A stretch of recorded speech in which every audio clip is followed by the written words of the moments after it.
So, flight's booked, flying to tomorrow. A bit of a trek to get there. You got to take like a 4x4 through the jungle and then take a boat. Hi, my name's Sam, and I walked away from my life in corporate tech to start over and follow my dream of sailing around the world. And this is what it takes to actually make that happen. If this kind of life speaks to you, you're in the right place.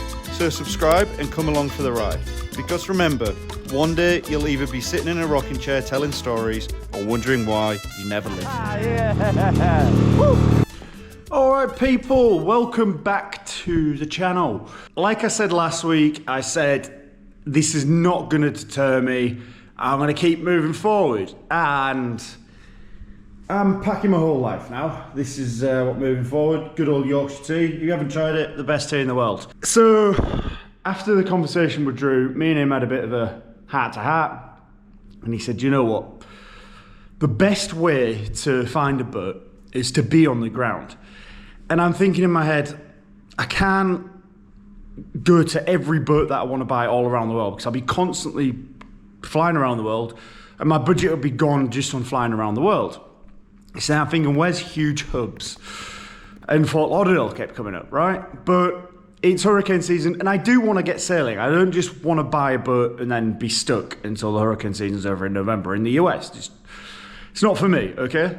Then the next thing comes up, I'm like, where was I trying to get to, which was Panama. So, flight's booked, flying to Panama tomorrow, and I booked a hotel for 10 days. I got in contact with a load of brokers down there. So one, primarily Charles, he's the biggest broker in the area. Apparently there's loads of boats down there for sale. I've got an option, which I've been speaking to for a while actually, of a Jeanneau 42 center cockpit, 1990 something, but it had a delamination on the bottom, which I know is scary, but look, there's a Jeanneau with delamination, there's a Beneteau with some small niggly issues to put up with, and then there's another Beneteau which is a lot cheaper, but it needs new rig, all this sort of stuff.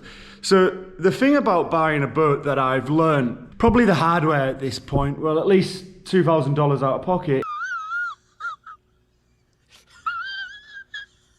there's going to be something wrong, even if it's brand new. There's going to be something to do. That's just boats.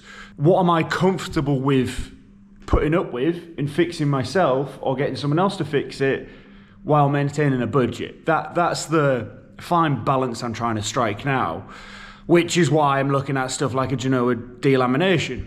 But the good thing is, when I'm in Panama, I get to see them with my own eyes. So like I said at the end of that video, quite a lot of the stuff I probably would have seen. You know, like the keel smile for sure I would have seen, the wet deck, the coring issues for sure I would have seen. So I'm just gonna, like I said in the last video, keep this moving forward, go down to Panama and have a look.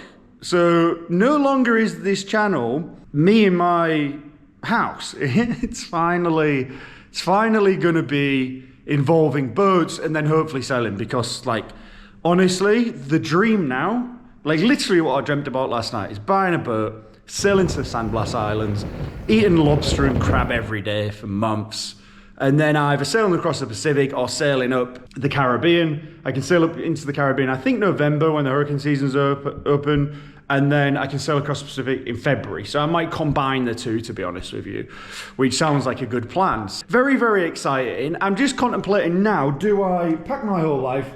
This is my spearfishing gear. For those that you don't know, I'm an avid spearfisher, so I have a really great setup. And then all my diving gear, and then all my clothes. Comment down below, do I take my whole life or do I pack light? I am leaning onto packing light right now. So yeah, I'm very excited. I've had a lot of good advice off a lot of seemingly knowledgeable people, but I won't know until I get down there. So I'm very, very happy that I'm actually going to get to see boats in person in a cool place in Panama, and hopefully get this locked down. But at the minute, the Jeanneau is a serious consideration. I am going to go and look at this boat seriously with the view of buying. So is the Beneteau. And a guy messaged me last night about a 2005 Beneteau center cockpit Cyclades, I think you call them, which looks really nice if we can strike a deal. He's already in the San Blas Islands, so it's a bit of a trek to get there. You got to take like a 4x4 through the jungle and then take a boat. But yeah, I'll know more when I get down there, but I'm packing like I'm not leaving unless I'm on a boat, basically. That's I don't want to be coming back here in 2 weeks. Yeah, I'm seriously motivated, but also I don't want to rush it. I want to get the right boat. I don't want to make a bad move. I'm more educated now. I've got, you know, the old surveyor, which has turned into a really good friend now. Absolute legend, Drew. If you watch this, thanks so much, mate. A few other people that are helping me out in the area. So yeah, we'll see. But thanks for tuning in. Subscribe if you haven't already. Like the video, share it, and I will catch you in Panama for the boat buying sessions. You!